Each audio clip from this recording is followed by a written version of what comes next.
Welcome back, Mr. Goodberry. The First Star Logistics studio is fully equipped and ready to record.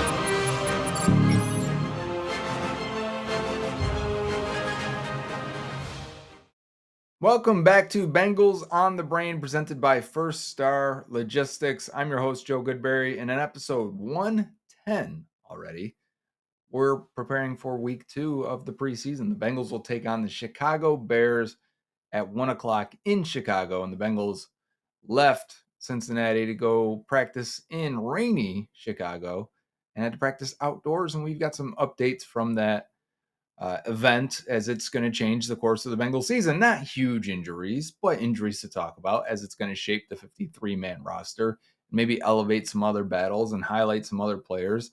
But we're going to start with the complete bad news from this week. We're going to start with the good news, and that's that after last preseason game, it was kind of updated that they believe Charlie Jones would be okay, and we saw Charlie Jones back on the practice field today, as in Thursday. So you'll be watching this on Friday. Charlie Jones is back. No wrap or anything on his knees. No noticeable limp. Nothing. He was running his routes, doing his thing. He even said afterwards he'll be ready for week 1. And that's good news. I actually think, and we'll start with Charlie Jones, I actually think he's got a chance to have a year 2 bump in what we believe he was after year 1. And that's a guy who was a good special teamer. I think he could be a Pro Bowl level special teamer. So at the very least, he's that. And he's active on game days. And he's a guy that can make an impact for you. He can be a safe return man and an explosive return man. You know, normally you have one of the other a lot of times in Darren Simmons' special teams units. And I think Charlie Jones can be both. But on offense, I think the way they used him the last few weeks, rotating with Tyler Boyd, I think the way they've added to the slot position this year with Jermaine Burton and putting Andre Osubach inside and calling Trenton Irwin the starting slot receiver as of now, and he's still playing a lot of that. I think they've got a collection of players that offer different talents, but I think Charlie Jones could be a speed slot option with some wiggle room or with some wiggle to create space and get some yards after the catch, but also has the ability for a smaller frame guy to go up and get the ball downfield. And that's rare from the slot position. So I think Charlie can be a weapon. I'm excited to see how they use him this year.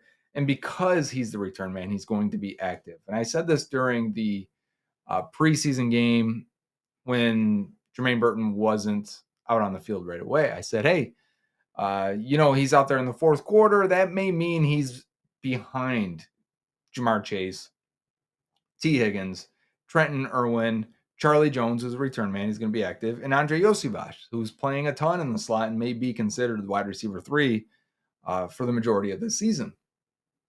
If Jermaine Burton is behind those guys, there's a chance he's inactive on Sunday early in the year. And that was the case with T. Higgins. And it's the case with a lot of guys that you get drafted, unless you're a first round pick. They're not active or in the game or seeing heavy targets early in their careers. And then when, of course I'm saying this, and then Jermaine Burton goes off and has 3 catches for 80 something yards and a score last week against the Bucs. And I go, oh, okay, maybe. But there is something to be said that he was playing on the boundary, and we have yet to see him in the slot in preseason action. So maybe we'll see more of that as the preseason goes. But if not, then you're looking at Yoshi, Trenton Irwin, and Charlie Jones. And maybe Jermaine Burton isn't a factor in the slot right now. That is something we'll have to see as the season grows and sees what his role is. And that elevates Charlie a little bit. So it's good to see that he wasn't lost for the season, not just for returns, but for the offense as well. To carry over one of last week's topics with Jackson Carman being absolutely hilariously bad against the Buccaneers. And that has been a trend for Carman. He's always started the preseason pretty poorly. With him having that performance, a lot of people said, well, that's it. We're done with Jackson Carman. We're not going to have to see him anymore. He's not going to play, and he's going to be buried on the depth chart, and he's going to get cut at the very least. If he makes the team, he'll be buried. If not, then he's going to be cut when we get to the final cutdowns. Since then, we learned Amarius Mims has a strained pectoral. Folks inside the building believe he'll be ready for week 1. That's what I've heard, so that'll be nice. But in the meantime, that means we miss out on some snaps, and I talked about this in the last episode. Miss out on some development snaps for Amarius Mims, so it's less than ideal, even though he will be back and it's not a long-term injury. And then today, Trent Brown went down, or went down is bad. I'm sorry. He didn't go down. He was removed from practice because of back tightness. I think they even said lower back tightness. And this is a guy who's dealt with injuries and isn't always in great shape and doesn't always give it his everything in practice. These are the rumors. These are what past teams have had concerns about with Trent Brown. So it's no surprise. We could use him, though, and he was quickly inserted at that right spot was Cody Ford. So it wasn't Jackson Carman, which we've seen Carman getting into that spot before Ford. Ford was mostly at guard, but the cascading effect of Carman being so bad means that Cody Ford is now the first tackle off the bench without Amarius Mims. If Mims is back, he's the first tackle off the bench, or Trent Brown is if Mims starts.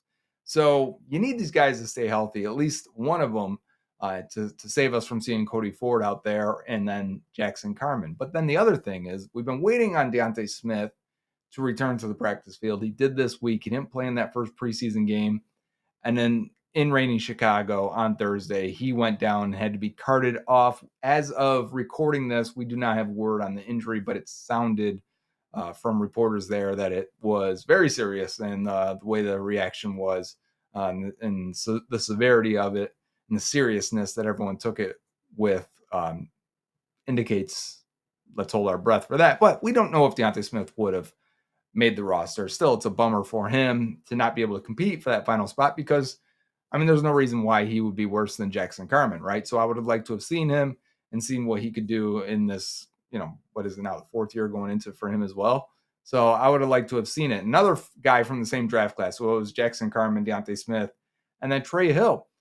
Immediately, we talked about Matt Lee and what he looked like, and especially on Twitter, we talked about it, how he looked, how good he looked versus the Bucs. And then immediately, the Bengals start using him as the number 2 center. So they recognize the skills, right? And they are putting him into that number 2 slot. And they put Trey Hill at guard. So Trey Hill goes to guard, Cody Ford goes to tackle, right? All because Jackson Carman did not look good again, and Matt Lee did look good.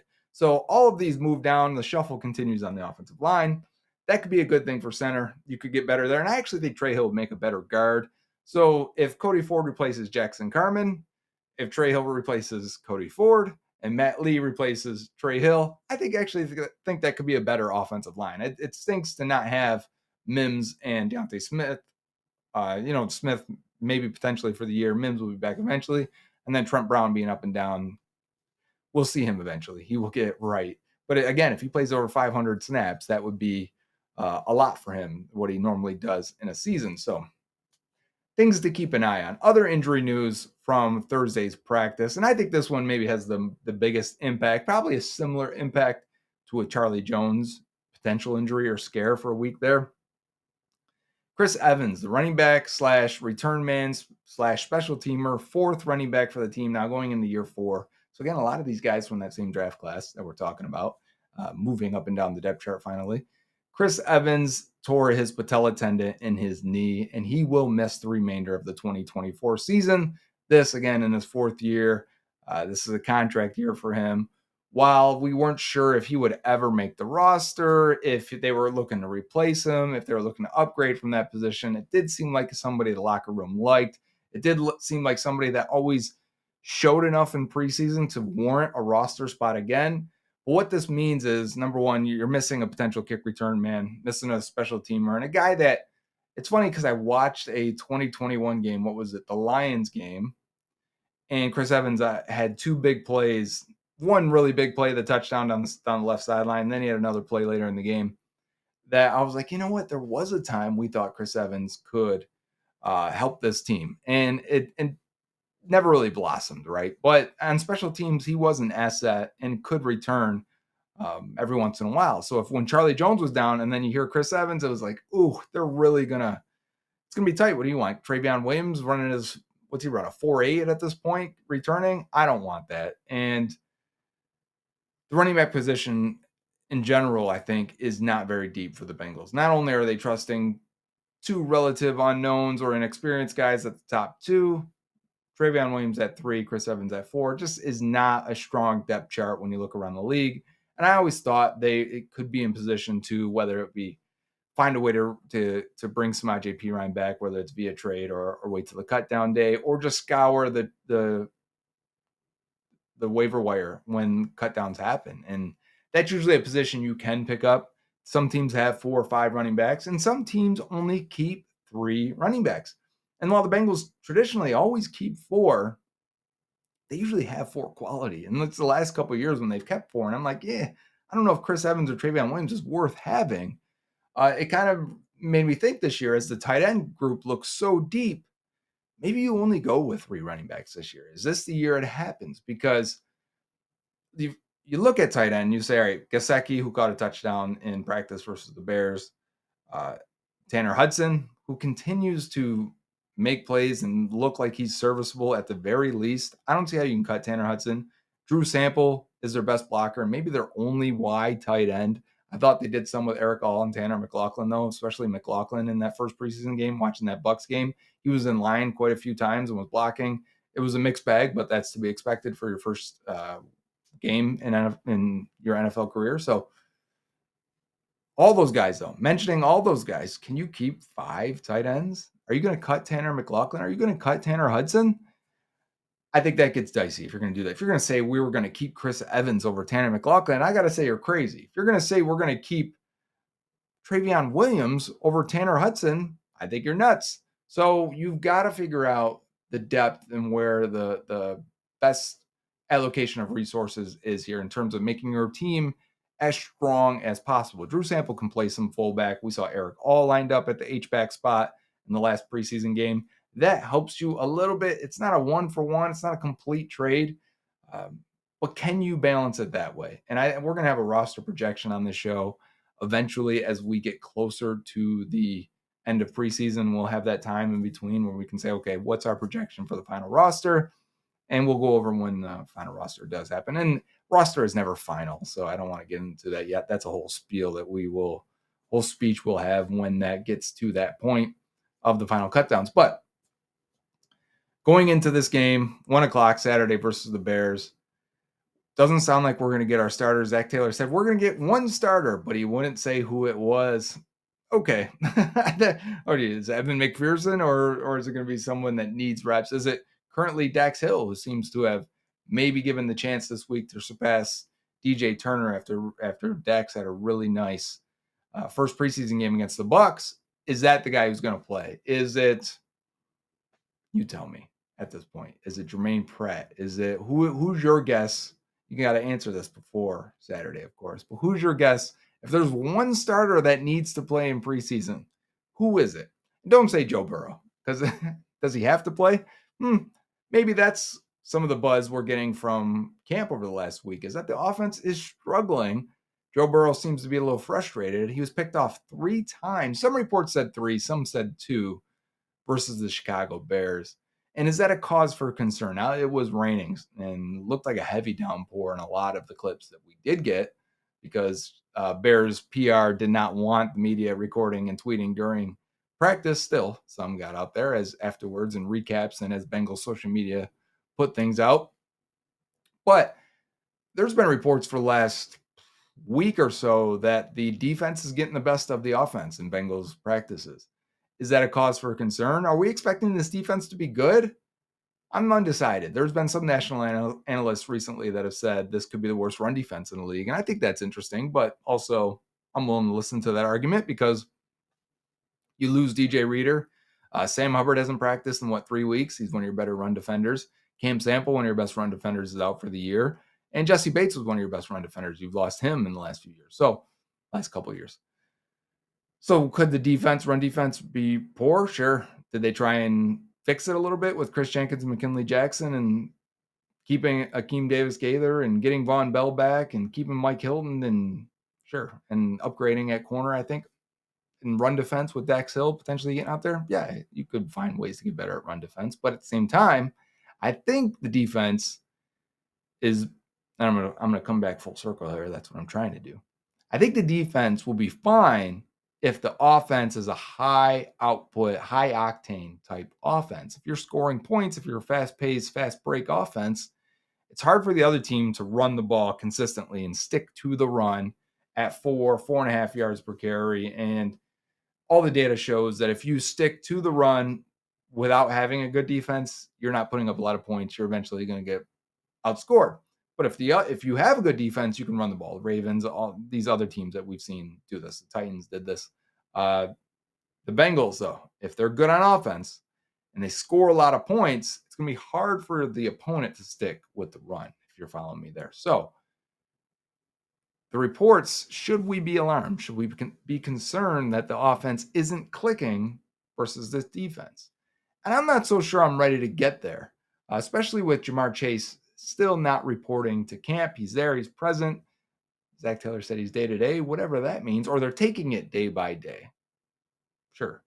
Because does that mean you're negotiating and a contract could be, an agreement could be struck at any point, any day? That sounds good. Let's say that and get everyone excited again. But without having him out there, remember, Jamar Chase is probably the single best player on the roster. And I know Joe Burrow is great, but I just think in terms of if we're hitting a slant on 3rd and 7 and Jamar spins out of it and goes all the way 80 yards for a touchdown, who really did that, right? That's Jamar Chase. Not saying that Burrow isn't great. I love Joe Burrow. Everyone knows this. But in practices, they're blowing the whistle when that guy gets wrapped up like that. Chase would make something happen. Chase has made things happen. He's very hard to tackle. So if you got guys that are easier to tackle or get at least 2 hands wrapped up on them, it's almost 2-hand touch a lot of times in camp. They're not like the Steelers where they're doing full tackling every day. When those guys get 2 hands on them, they're blowing the whistle dead. So it's probably harder for this offense to move without your best yak guy, without your best make you miss, make something happen. I can give it to him and he's going to figure out a way to get first down guy in Jamar Chase. He makes everybody else better. So without him, which is why, I mean, the short argument, I could probably spend another 10 minutes on this episode saying why they should pay Jamar Chase. I don't like last year we did a should they pay T. Higgins, and we talked about all the numbers and receivers and why it makes sense, why it doesn't make sense. We covered it from a whole 360-degree view. I haven't done that this year with Jamar Chase because you pay him. Done. I've got, you want more guaranteed money? Great. Hey, Jamar, here's a blank check. Try not to be too greedy. Sign the number and put the number and sign your name, please, and then give it back to us. But, you've got to, it can't be like that because you've got to come to some agreement. And the Bengals do have control over him for at least 2 years, could be 3, thinking of franchise tags and could go even further than that, I guess. But the point is, without him out there, the offense is going to take a hit. Whether you want to believe it or not, he is their best player, most explosive player. He makes the offense go, other than Joe Burrow, right? Because Burrow is the quarterback. We know this. Now, it looks like the offensive line largely is doing their job in pass protecting. I've got some concerns with Alex Kappa, especially after the first week and some clips we've seen. I wonder if his lower half has dealt with too many injuries at this point. He's not as agile. He can't get as low. He's losing leverage and doesn't look as quick to recover. On the other hand, Cordell Wilson looks like he may have taken a step. He had a good week 1 against the Bucs, and he finished last year pretty strong. And he's a good run blocker. He's a serviceable pass protector. If that serviceable can get to the point where it's like above average pass protector, well, now you're talking about it as a whole, that's a quality starting guard. And it could be like a top 25 guard in the league, and you would take that going into year 3 for him. That would make the offensive line look much, much better. If he's not your weak link, there's a chance Alex Kappa is the weak link on this offensive line. Okay, well then still, that's not terrible, but something to keep an eye on and who that is. The other news, while I jump around a little bit, the other news is that Jeffrey Gunter, the defensive end from Coastal Carolina. I said Tulane, North Carolina, Central Carolina, South Carolina. No, Coastal Carolina. 7th round pick a few years ago, was going into year 4. So again, that same draft. He's been active. He's made the team. He's been a part of the team. He retired this week. And this is after he played a bunch in the preseason against the Bucs. He looked good. He did his job. I thought he and Cedric Johnson both flashed and made plays. And the Bengals are in a tight situation at defensive end because I don't expect Hendrickson to play. Maybe Hendrickson is the starter that plays because just to keep you and make sure you get through the game. But if Hendrickson doesn't play, Hubbard's not playing, that leaves you with Joseph Osai and Miles Murphy, two guys who also had very good games week 1 against the Bucks. Osai, I'm in again, man. I've never really left, but he's beating Trent Brown. He's beating Orlando Brown. Those bigger guys, he seemed to have his way with them. And he had a good week 1 against Bucks backups. We'll see. Chicago's supposed to play their starters. We'll see how he looks. We'll see how Miles Murphy and Osai look. Both flashed quite a few times against the Bucks. But after them now, it's Cedric Johnson, and now I take Gunter out of there. Is it going to be Justin Blazek, the undrafted guy out of Wisconsin Platteville, I believe it is? You're weak. I mean, you're thin at those. Are we going to make Osai and Murphy play too much? Remember last year, Osai's still out there versus the Commanders in that final game at FedEx Field? And we're like, why is Osai still out here? And then bang, he gets hurt. And this whole third year was weird. So again, we're talking about a fourth-year guy from the 2021 draft. Is it 21, 22, 24? Time flies. But Osai, I think, can be a major asset to this team. And there was a play this week where he beats Trent Brown and gets around to the quarterback, but he's playing left defensive end. Hendrickson's playing right defensive end. And that just tells you right there, the Bengals know who their two best pass rushers are. You're putting them on the field together and putting Osai on the left side, and he wins. You can't let those guys get hurt because you're playing them too long because you're getting thin at these positions. I'm watching other teams sign veterans and bring bodies in that have played in the NFL before. The Bengals may need to do this at running back. They may need to do this at defensive end. They need to start looking at offensive tackle again. They're getting thin here leading up to the season, and I don't feel comfortable with that, of just rolling Devin Cochran and Jackson Kirkland out there at tackle and rolling out Justin Blazek at defensive end. I think you would make a move, and then defensive tackle too as well. When McKinley Jackson down, they sign a bunch of guys, which I was cool with. A lot of those guys have played before, or at least some, and been on rosters before. So that's okay, and that's more of the idea I'm thinking of. And then you may need to do the same at defensive end and offensive tackle and running back, and see what's out there and see what you can do and see what you can maneuver, because I don't want them to. What happens a lot of times in the NFL, and if you follow throughout the league and not just the Bengals, you'll see this. Injuries start to infect an entire position group. It'll be, okay, this third running back gets hurt, and then now you're playing the fourth guy and the second guy a little too much, and then they get hurt. And it's like, okay, now we're playing the fifth and the first guy a little bit too much, and now they're dealing with nagging injuries. You need to have a full roster so that it doesn't start to attack one position group and start to wear and tear those guys a little bit too much. And I think that they're in danger of that happening. Maybe at defensive end is what I'm really looking at. And the running back, we've got two undrafted guys. Elijah Collins, I think, is the one, had a couple nice pass blocks last week against the Bucks.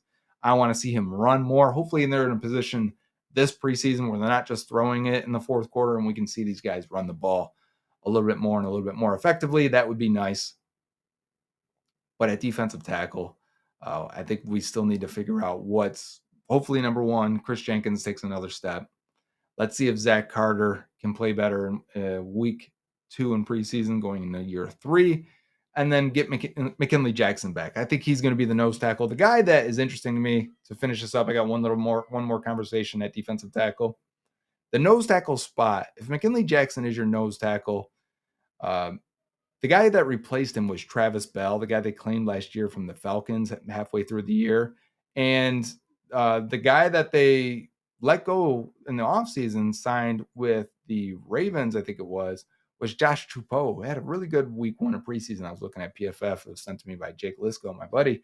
But people have asked since then, hey, you think they'd bring back Tupou and play him? And I thought, yeah, maybe that could be a thing you do. But then I thought Travis Bell flashed a little bit of what Josh Tupou looked like for most of his Bengals career. And Travis Bell flashed that in week 1 versus the Bucks. So he's someone I think is an under radar, could make the roster if McKinley Jackson isn't completely ready for week 1. And if that's the case, I can see them claiming a nose tackle. But I think Bell has shown enough in week 1 to see what he does in these final 2 preseason games, to see if he can be that guy and if he can be the nose tackle, or at least a depth guy, because I don't think they're completely settled at that spot, despite making 2 draft picks. The hard part about making 2 draft picks at the same position like that with McKinley Jackson and Chris Jenkins and premium picks, a second and a third rounder, is that they're guaranteed to make the roster. You'd like to give them snaps because they're probably the future of that position in a lot of ways, even if they don't become great players or future starters, even if they're just role players. But that means that's 4 right there.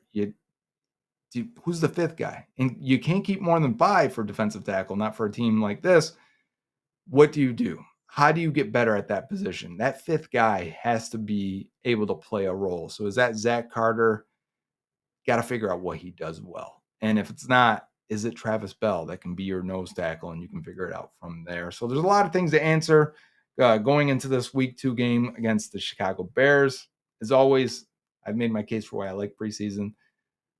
Keep everyone healthy. Let's see some big plays. I want to see Jermaine Burton in the slot, and let's go from there. This has been Bengals on the Brain, presented by First Star Logistics, episode 110. Who's the one starter you think is going to play in this game? I think it's Evan McPherson. I think Zach Taylor was pulling our chain the whole time. Until next time, Hooday. Dave Lapham here, and every day I am grateful for my experience to have played professional football.